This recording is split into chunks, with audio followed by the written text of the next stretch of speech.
Take 4. Canucks Sens preview. The mic is on this time, and I didn't make any mistakes yet. We're just going to go over a quick preview of what this little 3-game set between the Canucks and Sens is going to look like.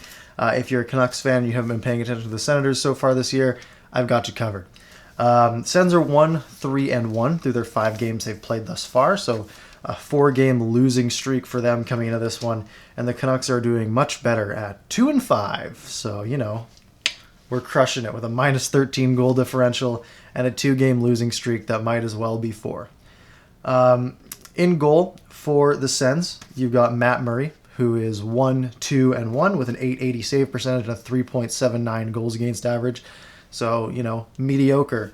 You'll notice that trend throughout the rest of the goalies. Their backup is Marcus Högberg, 0-1-0, .875 save percentage, 378 goals against average. Braden Holtby, 2-2-0, .888 save percentage, 3.7 goals against average. Thatcher Demko, 0-3, .866 save percentage, 5.47 goals against average. It's all bad.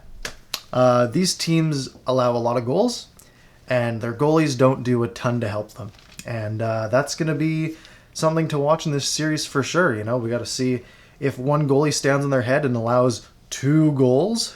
That's probably going to be enough to win in this series, or in a game in this series. The Sens have played 5 games thus far. Like I mentioned, they're 1-3-1. They won their first game against Toronto. They looked pretty good. A 5-3 victory over the Maple Leafs. Since then, they played another game against Toronto, lost 3-2. Then they played a 3-game set against the Winnipeg Jets. And the Winnipeg Jets got the clean sweep.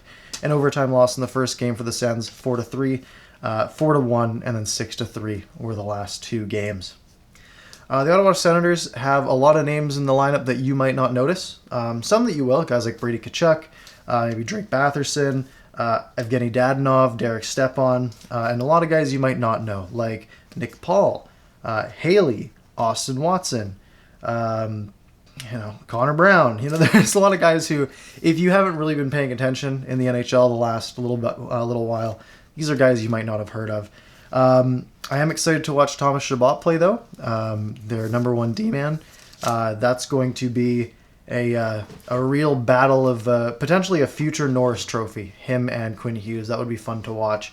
Also, big storyline: the return of Eric Goodbranson to Vancouver. So that'll be fun. Hopefully, it's not another Tyler Toffoli situation. Leading scorers for the Ottawa Senators here. Their leading scorer might surprise you. It is Nikita Zaitsev. Defenseman, playing with Thomas Chabot. He has 0 goals and a whopping 5 assists in 5 games. So he's at a point a game, 5 points. Brady Tkachuk, 2 goals, 2 assists for 4 points. Nick Paul, 2 goals, 2 assists.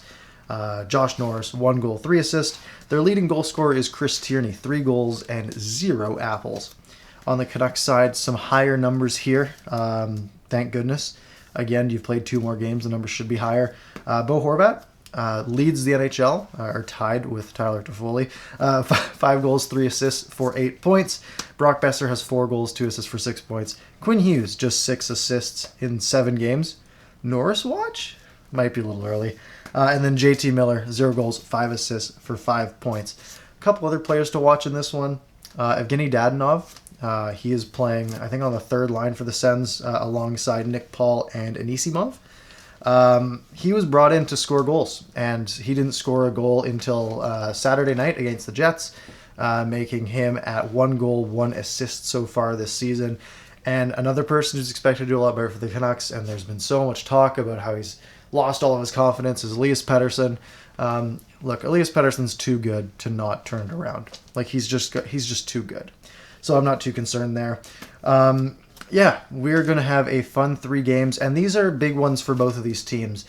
If you're the Canucks and you're in 6th in the division, because Ottawa's in 7th, you have to win 2 of these games, and you should win 3.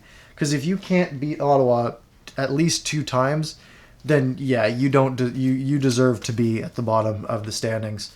And if you're Ottawa, you're coming up against a struggling Canucks team, and this is a chance to right the ship. You've lost your last 4 games. If you can come in, take a couple off Vancouver in Vancouver, then you're getting some confidence and you're feeling all right. We can go, and we might have a shot at making the playoffs in this division.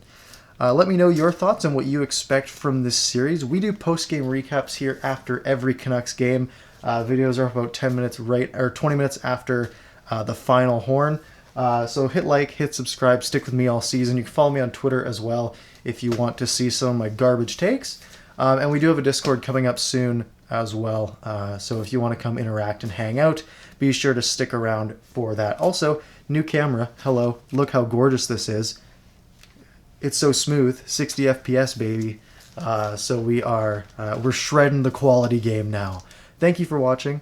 I will see you for the post-game recap right after the game on Monday night. Talk to you later.